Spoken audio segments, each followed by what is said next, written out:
Welcome, everybody. I'm sorry we have to be here. I'm Congressman Dan Goldman from New York City. We are here following Donald Trump's pardoning of more than 1,500 convicted criminals who stormed the Capitol on January 6, 2021, violently attacked law enforcement officers, injuring more than 170 of them, including two who are here today with us, Officer Daniel Hodges and retired Officer Harry Dunn. The pardoned defendants and convicted criminals, all of those who were convicted, of course, were convicted by either a unanimous jury of 12 or they admitted guilt to the crimes that they were charged with, included more than 600 who were charged with violent offenses, with assault. And yet on Monday, Donald Trump decided that he wants to whitewash history, pretend that the riot of January 6th never happened, and that it was simply a peaceful walk through the Capitol. Unfortunately for him, video and photographs don't lie. And we've all seen the video. We've all seen the video of Officer Hodges in the well of the Capitol having his gas mask ripped off. We've seen the video of Officer Fanone, who was carried outside and who was tased by one of the defendants, one of the criminals who was released. And not surprisingly, those who have been released have made their intentions clear. These are far-right, violent extremists who have engaged in political violence, now set free by the President of the United States and encouraged, emboldened, inspired to not only fight on his behalf, but to commit violence on his behalf. This is effectively a militia that Donald Trump has created to support his political wishes and his personal wishes, which are always overlapped with his political wishes. We are here today to emphasize a couple of things. And first and foremost is that Donald Trump's pardons are a complete abandonment of all of the men and women in law enforcement around this country. The Capitol Police officers, the Metropolitan Police Department officers who protected the Capitol that day, who protected members of Congress, senators, the Vice President, put their lives on the line to do their job. And the rioters, the masses that Donald Trump sent to the Capitol, invaded that Capitol and assaulted many of the officers on their way. You cannot say you back the blue if you are going to let out of jail violent criminals who assaulted the blue. So I don't want to hear Donald Trump or any of the congressional Republicans who refuse to speak out against these unjust and unconscionable pardons say that they support our law enforcement officers, because they do not. And we now are all here in the Capitol building where some of those defendants were walking today, having to wonder whether they're going to reenact the violence that they committed on January 6th. Officer Hodges works here today. We all work here. What impact is that going to have? Because if there's a single member of Congress who starts worrying about his or her safety or that of their family's safety, and that impacts the job that they do in any way, that is how democracy crumbles. That is how authoritarianism takes over. Because if there are personal safety concerns that influence the way that we elected officials do our job, then we cannot represent our constituents in the way that we took an oath to do. And that's not because of us. That's because Donald Trump has set out a militia on this body, on this building. We rely on Officer Hodges and other Capitol Police to protect us, but they also have to be worried.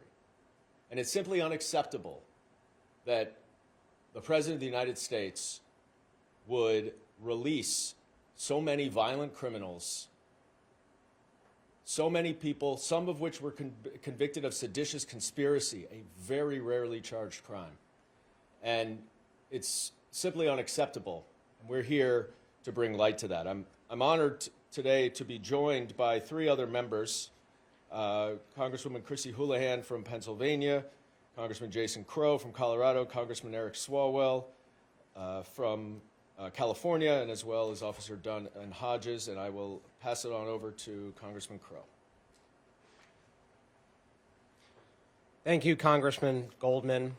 It's always an honor to stand here with my colleagues, and especially an honor to stand here with these heroic officers, Officer Hodges of the Metropolitan Police Department and Officer Dunn, formerly of the U.S. Capitol Police.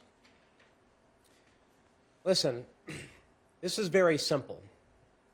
Donald Trump inspired a mob that came and descended on this Capitol, surrounded the Capitol, trapped me and many of my colleagues in the House chamber, and brutally attacked hundreds of officers, wounding over 140 of them.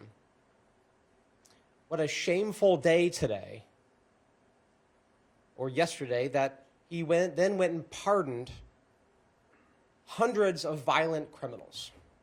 Regardless of your political background, the letter behind your name, it shouldn't take any partisanship to condemn an act of pardoning violent criminals who brutally beat police officers. But that is exactly what happened. And we are going to retell that story over and over and over again, because it's what these officers standing behind me deserve. It's what the other officers who stand guard today deserve. It's what police officers around this country who put their lives on the line for our community safety deserve. Our backing and support when they do their duty, when they do their job every day, not the lawlessness, the chaos, and the disregard for order and rule of law that Donald Trump represents. So with that, it is my honor to turn this over to my colleague, Chrissy Houlahan from Pennsylvania.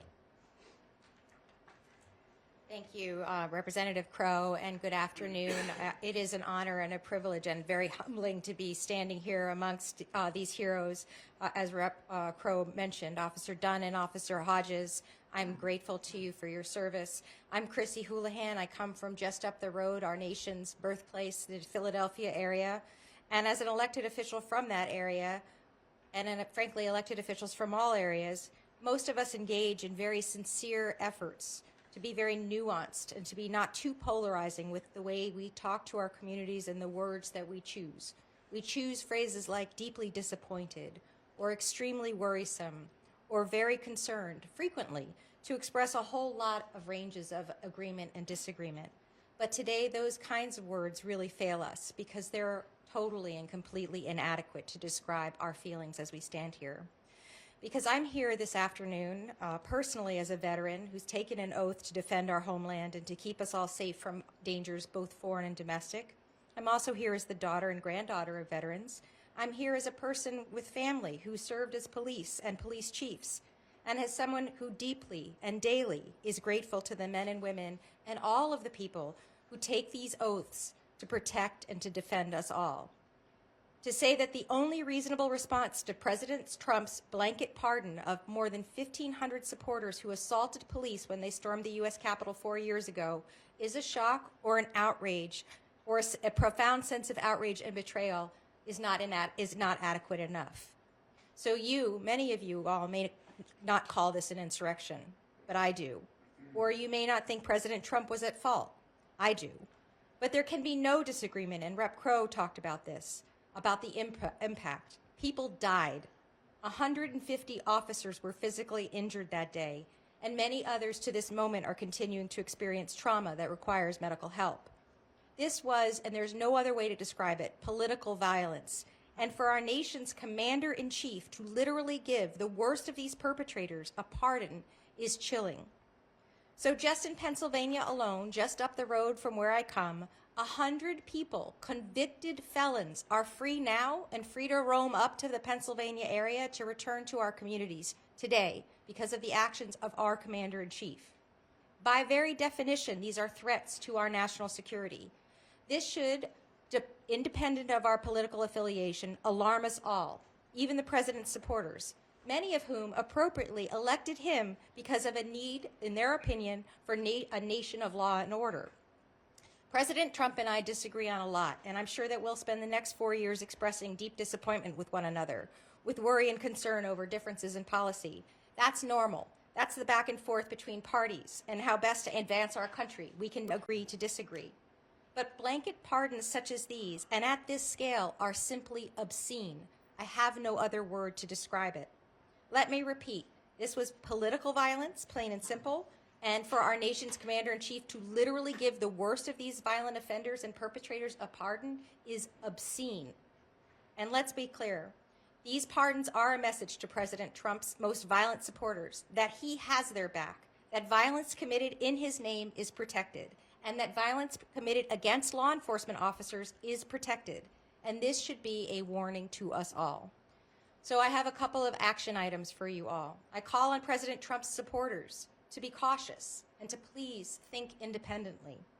I call on Republican leaders here and elsewhere to do more for the sake of this country to restrain President Trump's worst impulses. If I could tell you the number of times I heard people, members of the Republican Party in the hallways today talking about this and being despondent about it, but none publicly, it would really disappoint many of you. I'll call on the press as well. Please stay on this story and do not let the Trump administration overwhelm you with other news of the day, news that's less important. And finally, I call on Americans who have the loudest voice of all of us to speak up and to say that this is not okay, that when we say that we support men and women in blue and the law and order that they bring with it, that we follow through with this, our promise, and our actions. I'll conclude by saying as our nation approaches its 250th birthday next year, we'll spend a lot of time inevitably looking back and celebrating our strength and our history, our values, and the ideals that have nurtured us and brought us here, this American dream. Too many of us take that for granted when we should be vigilant and fiercely protective of us and our history.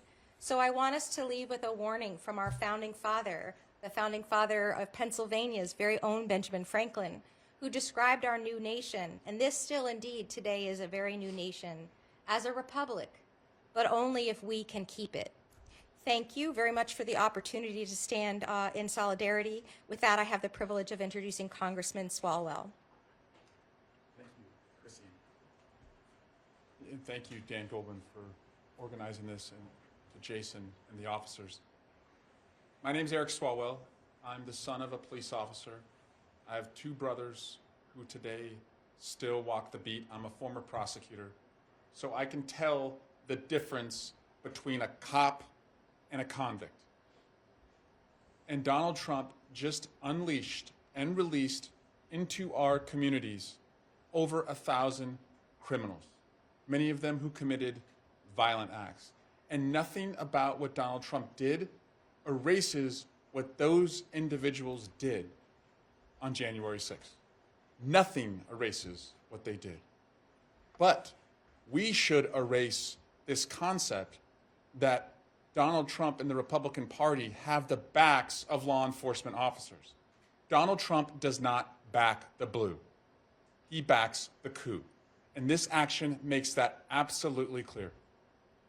I was in the chamber on January 6th, and I'm eternally grateful to Officers Hodges and Dunn, Officer Mike Fanone, Sergeant Gannell, Officer Sicknick, who lost his life that day. And I want to just remind everyone, particularly my Republican colleagues, that these individuals were not convicted at jury trials. Overwhelmingly, they pled guilty. And it's okay if they were convicted at jury trials, and some of them were. But overwhelmingly, they pled guilty. They confessed.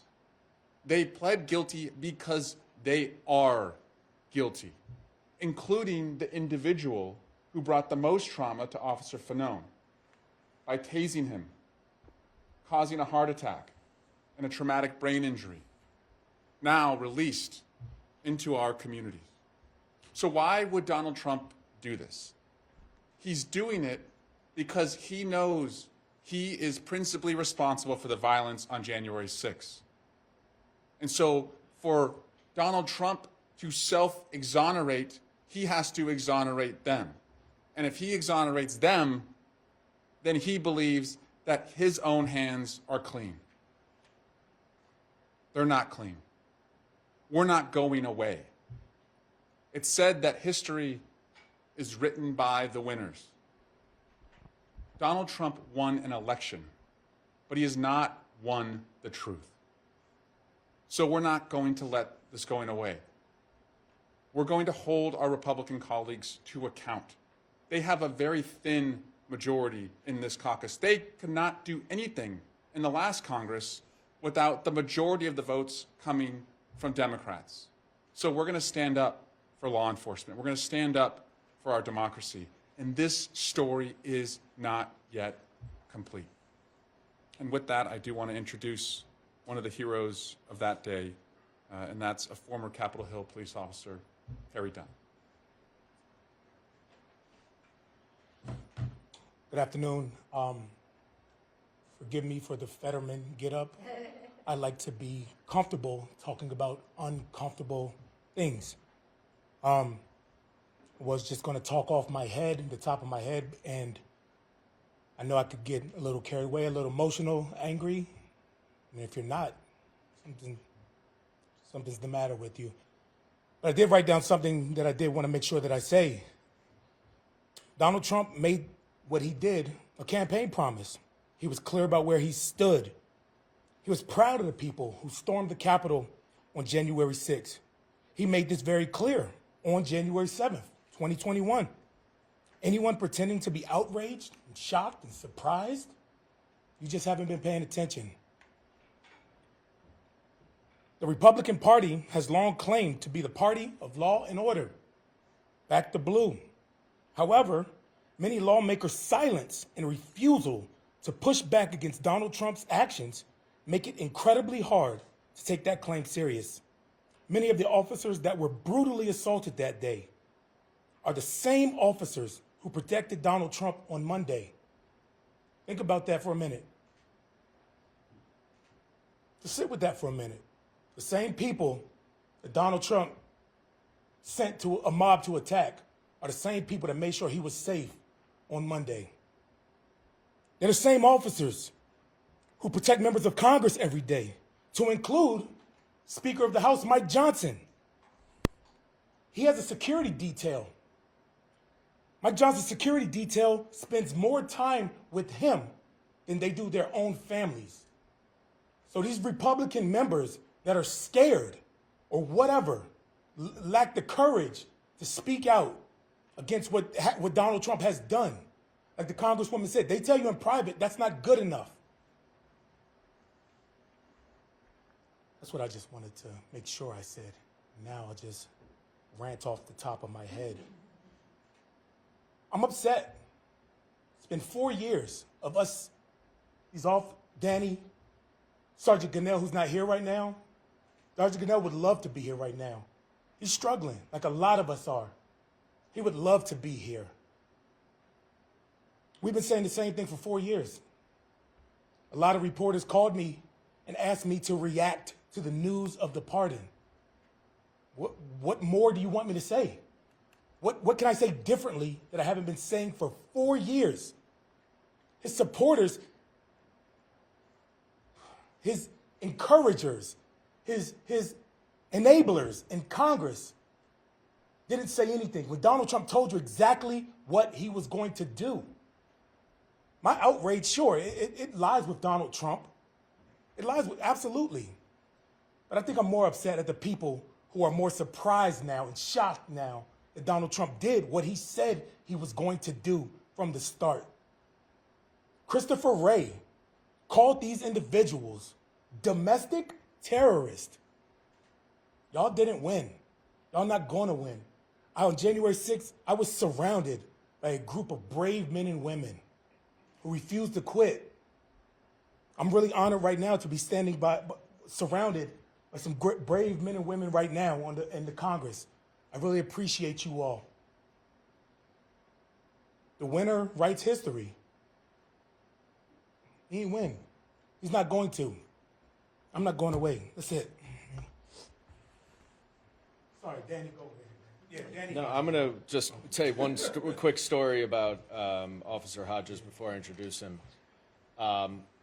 Officer Hodges just finished his 6th straight 12-hour day protecting the Capitol for the inauguration of Donald Trump. Many people have seen that video. I had the opportunity to meet with him in July of 2021 in preparation for the first hearing of the January 6th Select Committee. And I was speechless after he told his story, his emotions pouring out. And that was 3.5 years ago. And it is shocking that we are here and that all of the effort and the work and the pain that these officers have gone through have tried to be erased by Donald Trump. Officer Hodges.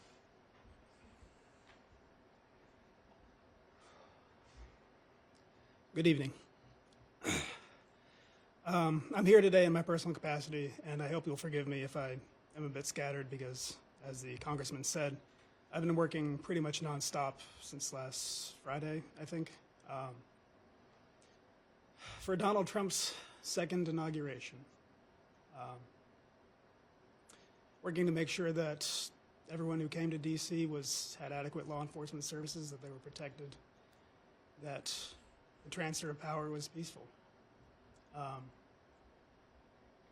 It was kind of surreal on Inauguration Day, having all these people wearing MAGA hats. They saw me and they saw my uniform. They didn't recognize who I was. They thanked me for my service.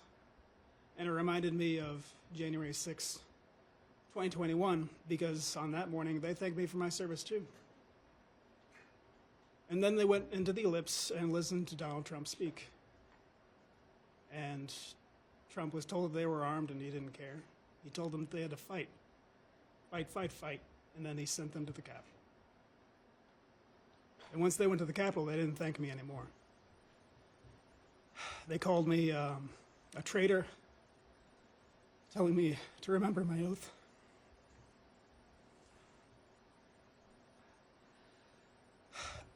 I was beaten, crushed, kicked, punched, surrounded. Someone reached underneath my visor, tried to gouge out my eye.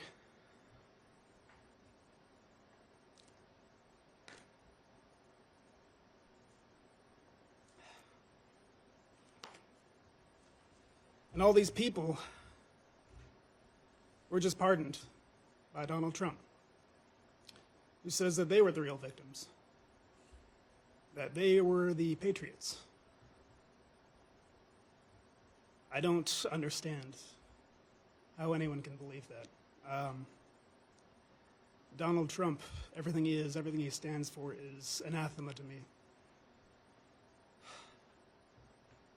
But he is the President of the United States, and he's going to leverage that power in terrible ways. And one of the first ways he chose to do that was to pardon everyone from January 6th, who tried to stop the transfer of power and usurp the will of the people. I hope that the guardrails that remain in our government are sufficient to preserve the Republic for the next 4 years. And I would encourage everyone watching to look with fresh eyes on what Donald Trump is doing, what he's saying, and continually ask yourself if this is who you want to represent yourself to your children, to everyone else in the world, to your neighbors, your friends, to your family. Because while he has been elected, those in Congress who enable him are still answerable to you. And they're afraid of losing their jobs precisely because too many people offer their unwavering support for Donald Trump. If you begin to think even a little bit that we can do better than Trump, then their support for him might waver too. And he's not going to be able to ram through his horrific agenda quite as easily. All that being said, the people who attacked us on January 6th are free now. They can try it again. And they'll know, if they try it again in the next 4 years, they know they'll get pardoned again. But that doesn't matter. Myself, I'll be there if I'm needed. I'll do it all again. Members of the Capitol Police, MPD, will be there. Thank you.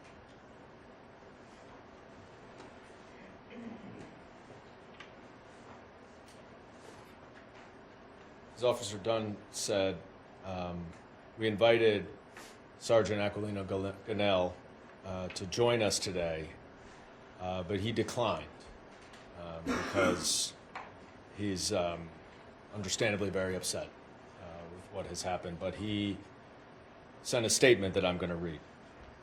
On January 6, 2021, I was just doing my job and fulfilling my oath to defend this country.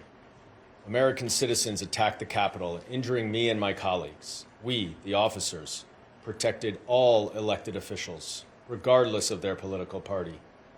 For nearly 25 years, I have served this country honorably in the Army and as a police officer. I have cried, sweat, and bled for this nation at home and abroad against foreign and domestic threats without hesitation. I am an immigrant from the Dominican Republic, a naturalized citizen, who nearly lost my life defending the Constitution and the rule of law in the building that President Trump was just inaugurated in. It's worth noting that many of the officers who guarded his inauguration were violently assaulted by the people that President Trump pardoned later that day. Trump only pardoned them because they committed crimes under his banner and were fighting for him.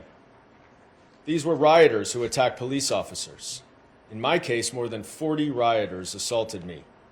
I sustained multiple injuries and underwent 2 surgeries, repairing my right foot and left shoulder.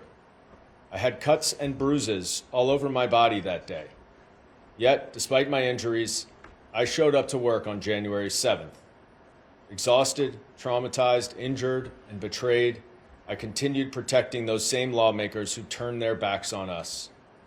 For a party that claims to have the high moral ground when defending the rule of law, law and order, and backing the blue, these pardons are the height of hypocrisy.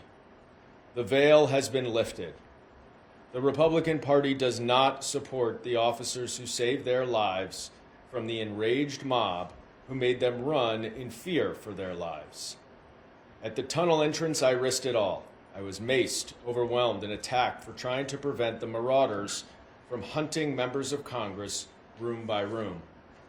Yet Republican elected officials turned their backs on us. They refused to acknowledge the siege. They excused and condoned what transpired instead of denouncing and condemning the assault. The Republican members who we protect every day continue to invite the attackers to return to the crime scene and personally give them guided tours of the Capitol. They are welcomed as heroes, but treat the officers as thugs, dishonoring our service of saving their lives. They refuse to install a plaque with the names of the officers who defended the tunnel entrance as mandated by their own laws. It's a miscarriage of justice, a betrayal, a mockery, and a desecration of the men and women that risked their lives defending our democracy. I thank President Biden for issuing preemptive pardons for me and my colleagues. I did not seek a pardon because I did nothing wrong, but my family and I are grateful for unnecessary measures. I never thought honoring my oath to protect and serve and speak truth to power would require a pardon to protect us from those very same people who claim to support police officers, the rule of law, and the preservation of our democratic system of governance. Because that is what I did to the point of nearly losing my life. And to many Republicans, that's my greatest sin. Sergeant Aquilino Ganell. We're happy to open up to any questions for anyone here. Yeah, I just wanted to start. I don't know if you heard that Stuart Rhodes, the founder of the Newspapers, was here in the Capitol complex today. Do you all have a reaction to that? I'm coming meeting with lawmakers apparently. Not surprised. Lauren Boebert was at the DC jail yesterday and thanked everybody that was released and said she would be happy to give them tours of the Capitol. However, myself, Michael Fanone, went to meet with Lauren Boebert to ask her why she voted against giving the U.S. Capitol Police the Congressional Gold Medal. She refused to meet with us. I'm not surprised, and we're going to see a lot more of that. I heard that Stuart Rhodes was petitioning GOP members to try and secure the release of whatever remaining January 6 convicts there are. I guess he's trying to fill out the ranks of his new militia.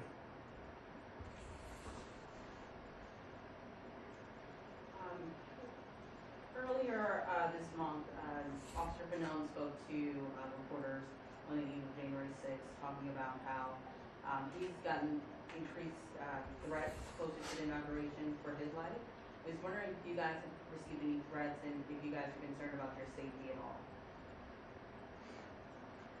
Well, it's definitely been increased rhetoric and hateful stuff, but nothing I don't believe that warrants rises to the level of me alerting the authorities. My personal awareness has definitely shot up. But let's be clear. I mean, they want you to be afraid. They want you to stop talking. That's their mission. And I mean, yeah, we've already seen what they're capable of, what they're willing to do. So I don't want to be naive to think that they wouldn't do something or try to do something. But I'm not prepared to live in fear because that means they win. I will just add that it didn't take long for many of these convicted criminals, violent extremists, to declare what their intentions are. I think before he even got out of prison, the QAnon shaman tweeted that he was being released and he was going to go buy some expletive guns. Enrico Terrio, the leader of the Proud Boys, who was convicted of seditious conspiracy and sentenced to 22 years before he was fully pardoned, went on a right-wing radio show and started talking about how this was just the beginning and that we need to spend the next 4 years making whatever this is permanent for 100 years. So it didn't take long for them to reveal what their intentions are.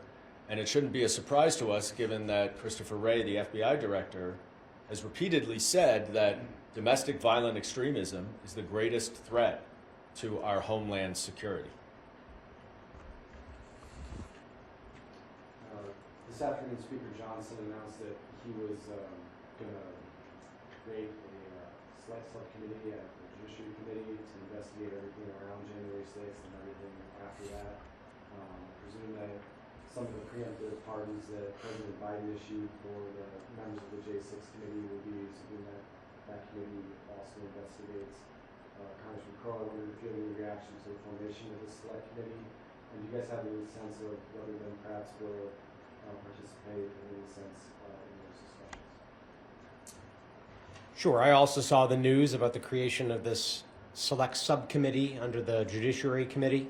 It is, of course, a farce that is intended to try to cover up their abuse of process in Donald Trump's pardons, right? They don't want to talk about what Donald Trump is doing. They don't want us to be telling the story like these officers are today.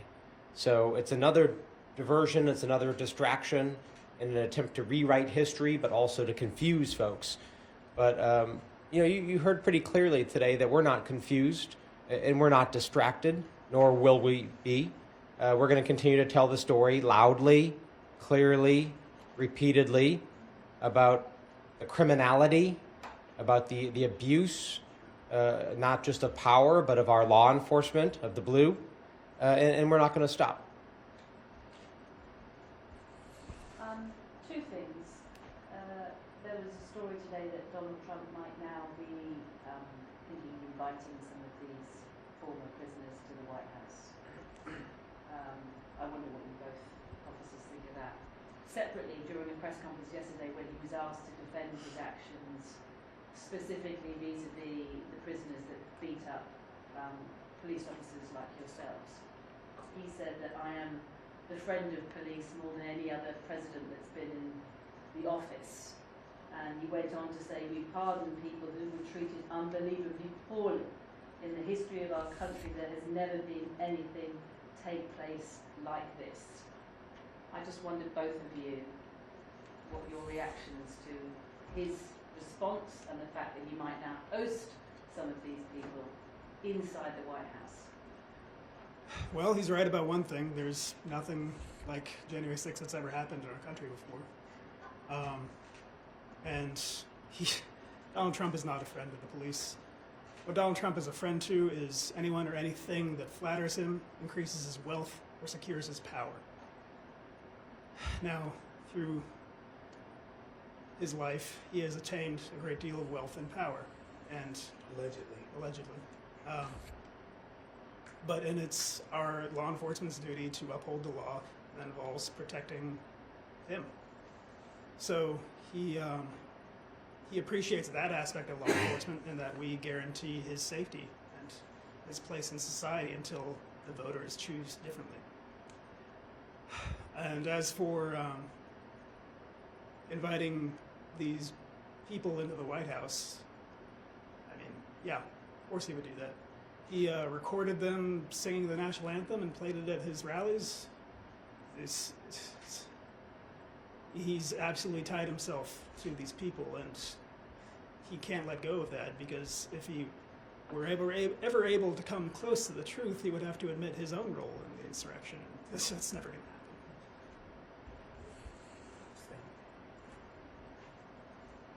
We've been at the D.C. jail the past couple of days, seeing the releases happening, hearing some of the words coming from the people who have been released. As you mentioned, the winner is to rewrite history. Many of them saying that they're going to be remembered as heroes in all of this, who fought against tyranny. When you see those releases, when you hear those words, just what is the reaction and what's the feeling that you get inside? They want to be remembered as heroes.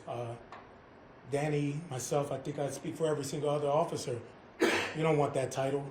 I just want accountability. They're seeking to go down in history, and I'm seeking to make sure our history continues. But it's no surprise that that's their rhetoric. They believe that.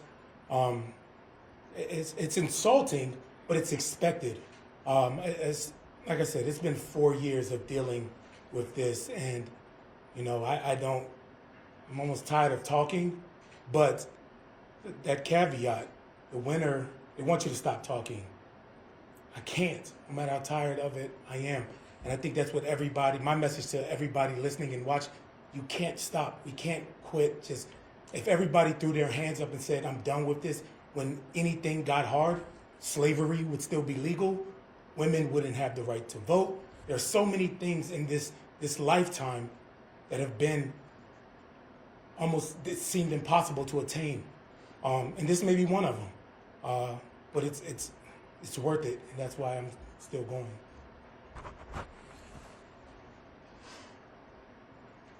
You cannot normalize Donald Trump's actions. We cannot pay attention to what he says, because everything he says is a lie or belied by his actions. The American people need to pay attention to his actions. He paid a lot of lip service to helping the middle class during the campaign. He even said it on Monday in his inauguration address. There is not a single executive order that he has issued over the last 3 days that helps the middle class. In fact, the only one that really relates to the economy increases the prices of prescription drugs, undoing what President Biden has done. And then when he's confronted with the fact that that man right behind Officer Dunn in the red was released after tasing Officer Fanone, you know what Donald Trump's response was? We'll take a look at that. Too late. What do you mean we'll take a look at that? You just pardoned him. There's nothing to take a look at. You take a look before you make this decision. But this decision was as much about himself and rewriting history for himself as it is about the criminals that he let free. And we all have to hold him accountable. Thank you all.